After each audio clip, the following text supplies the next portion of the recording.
The RG35XX is Ambernic's latest console, and this little beast brings a lot to the retro gaming handheld scene. Coming out as a direct competitor to the awesome Miyoo Mini, the RG35XX continues in the path of the Miyoo Mini by being a fantastic homage to the original Game Boy DMG, meaning that the RG35XX comes with an absolutely gorgeous form factor. Available in 3 different colours from transparent to transparent purple, and my personal favourite, the standard grey just like the original Game Boy. And the tone of grey that Ambernic have gone for is near perfectly identical to the original DMG, as long as you're not comparing it to an aged yellow DMG like a lot of them probably are right now. Along with a beautiful form factor that brings about so much nostalgia, there's also the awesome build quality that we've come to know and expect from Ambernic consoles. The RG35XX is a really solid and well built device that you won't hesitate to put in your pocket, and you won't be worried when it's in there. The sturdiness, the weight of the console, and the feel of the buttons all really bring back memories of the original DMG, which was an absolute beast. It was called a brick for a reason because it was near indestructible, and the RG35XX really does feel like it's indestructible. Don't get me wrong, I've not dropped this thing near as much as I dropped my DMG when I was a kid, but the feel of it in your hand really gives you that confidence that this is a solid device. Carrying on with the well-designed buttons and D-pad, the shoulder buttons on the back as well are also really well designed and positioned in a way that they feel really comfortable for your fingers to use. Quite often with these vertical styles of consoles, the shoulder buttons feel a bit like an afterthought because vertical consoles like this kind of form factor was never designed to have shoulder buttons. So inevitably it is kind of an afterthought. However, Ambernic have done a really good job of making the buttons feel chunky enough and reachable enough for them to feel like a completely natural fit in this form factor. I'm going to keep the Miyoo Mini comparisons to a minimum in this episode because I will be covering that in more detail in a follow-on episode. But when talking about the shoulder buttons on the Miyoo Mini were really difficult to use and almost impractical for many games that needed them. Whereas on the RG35XX, a device that is bigger, the shoulder buttons feel much more comfortable and natural on this device. Carrying on with the build quality of the RG35XX, the screen is also a pleasure to use, giving you an absolutely wonderful experience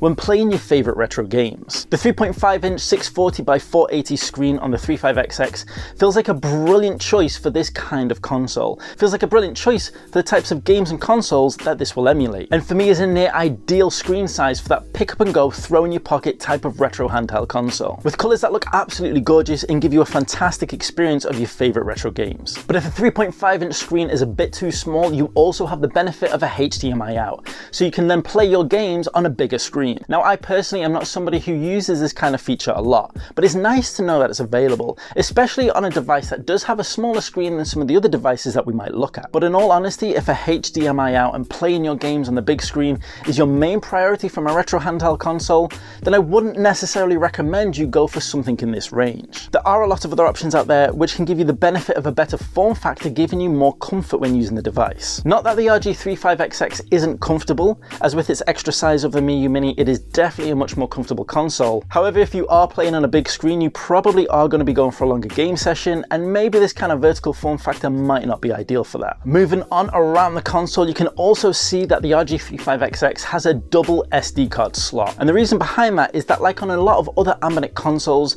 the RG35XX uses a custom OS. So therefore, there is an SD card slot for the OS, and there is an SD card slot to expand your storage. But what this effectively means is that you can have near double the amount of storage, because nothing stops you using a 256GB SD card for your OS, and then using a 256GB SD card for the external storage as well, meaning you can go up to 512GB external storage on the RG35XX. To put it into context, using the onboard storage of 64GB and a 64GB SD card which has the OS already installed, I'm not even using the secondary SD card slot to play all the games that I'm playing, and my ROM list includes a huge chunk of PlayStation 1 games as well. Honestly, I wouldn't be surprised if you could include nearly every single game for every single console that the RG35XX can emulate, all on the potential available storage that's provided. That is pretty epic. Talking about the OS, the RG35XX comes with a custom OS from Ambernic, an OS that looks very similar to the types of OSs we're used to seeing on the Miyoo Mini. Now, historically, Ambernic have been a little bit hit or miss when it comes to their custom OS OSs. But over time and through updates and from my personal experience, the custom OS has been an absolute pleasure to use and I've had no issues with it at all, making for it to be one of the most user-friendly and easiest OSs to use for any newcomers to the retro gaming handheld scene. But if you don't like the stock OS, you can easily put in a custom OS of your own. With the RG35XX being an Ambernic console, it comes with one of the biggest benefits that we get with Ambernic consoles, and that is the fact that it comes already packed with thousands of ROMs. ROMs from the NES generation all the way up to the PlayStation 1. Now, some of these ROMs will be in Japanese, some of these ROMs will be games we've never even heard of, but the vast majority are games that you are familiar with. And once again, this makes this console so incredibly easy for somebody to just come along, pick it up, and start playing straight away. With no tinkering, no downloading of anything, just getting straight in there and playing the games that are available on the system. If like me, however, and one of your favorite games is Wu-Tang Shaolin Taste the Pain, which is never on any of these devices, then you can comfortably add the games yourself. Like we just discussed, there's up to 512 gigabytes of potential external storage you can play with. Moving on to potentially the most important thing about this device, and that is the retro game emulation. And the emulation on this device is absolutely brilliant and has you covered from all generations, including the NES, the Game Boy, Mega Drive, MAME, Neo Geo consoles, WonderSwan, PlayStation 1, and everything in between. With the power of these devices these days, pretty much all of these emulators are handled with no issues whatsoever. There are a few Sega emulators that I noticed that were missing though, ones for the Sega Saturn, 32X, and the Sega CD as well. Now I've not played around too much to see if some of these can be added, or to see if any of the games from the 32X or the Sega CD can be run through the Mega Drive emulator. That's something we'll have to have a chat about in the comments below, and we'll discuss to see if that's possible. But for all the games and emulators that I did use on this device, it was absolutely brilliant, especially the PlayStation 1. And this for me is one of my favorite things about the RG35XX, is playing PlayStation 1 games on this system. There's something about the size of it, the screen, the form factor, that just feels so amazing and wonderful to use. I loved playing PS1 games on the Miyoo Mini, but the shoulder buttons were a little bit of an issue. However, the RG35XX has completely sorted that out for me. And even when it comes to the analog sticks as well, it turns out that I hadn't realized there's a very small percentage of PlayStation 1 games that actually use the DualShock analog sticks, which means that the RG35XX plays a lot of these games how they were natively meant to be played, and honestly does a better job than the PS1 Classic did when it first came out. There is an insane amount of competition in the retro handheld scene these days,